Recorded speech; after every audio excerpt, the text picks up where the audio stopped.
It's 3:47 a.m. in Tehran. The city that never sleeps is about to be shaken awake by the sound of incoming missiles.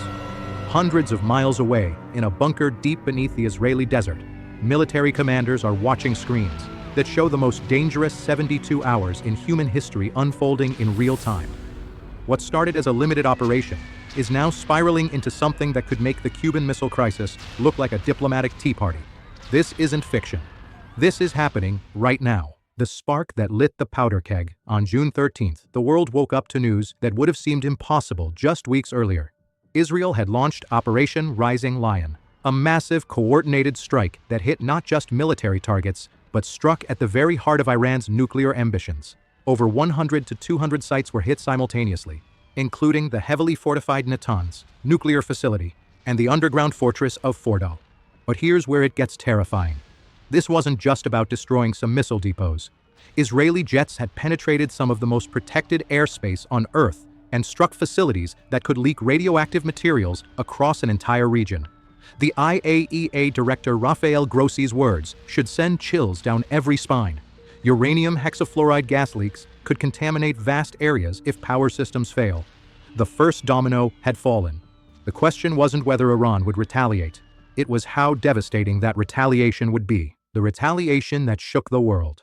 Iran's response was swift and brutal.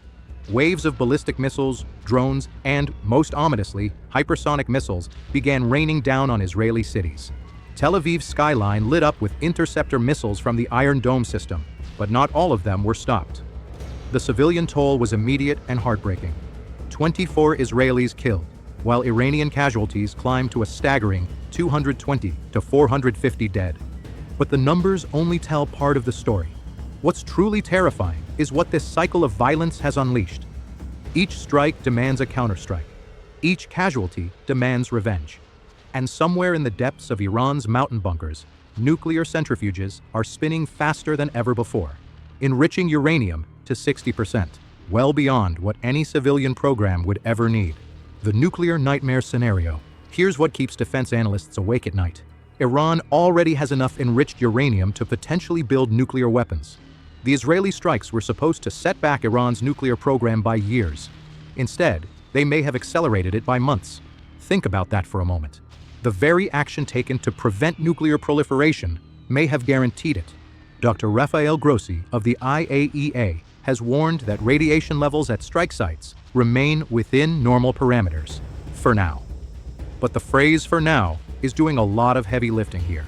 The infrastructure damage could cascade into something far worse. Power failures could trigger gas leaks. Cooling systems could fail.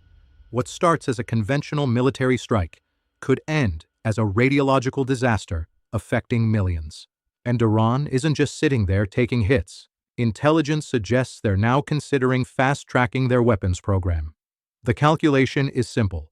If you're going to be attacked for having nuclear capabilities, you might as well actually have nuclear weapons to defend yourself. The domino effect. How this could spiral into global chaos. The really scary part? This isn't just about Israel and Iran anymore. President Trump, who initially tried to distance the US from the conflict, has now shifted toward direct military support. American tankers are already deployed in Europe. The president has threatened to demand unconditional surrender from Iran and is weighing direct US strikes on Iranian nuclear facilities. When the world's most powerful military starts moving assets into position, small regional conflicts have a way of becoming global catastrophes. Meanwhile, Iran has issued a chilling warning. Any direct US involvement would escalate this into all-out war. And they're not bluffing. Iran has threatened to close the Strait of Hormuz, the narrow waterway through which 20% of the world's oil passes. Oil prices have already surged 3 to 10%, and that's just from the fear of disruption. Imagine what happens if Iran actually follows through. The exodus, when 100,000 people flee their capital. The human cost of this conflict is staggering and often overlooked in the geopolitical analysis. Over 100,000 people have fled Tehran, creating a massive refugee crisis in Iran's northern provinces. India launched Operation Sindhu to evacuate its students. International airspace has been disrupted, stranding travelers worldwide. But the real tragedy is in Gaza, where over 140 Palestinians have been killed in what can only be described as collateral damage from a conflict they had no part in starting. Wars have a way of consuming the innocent, along with the guilty.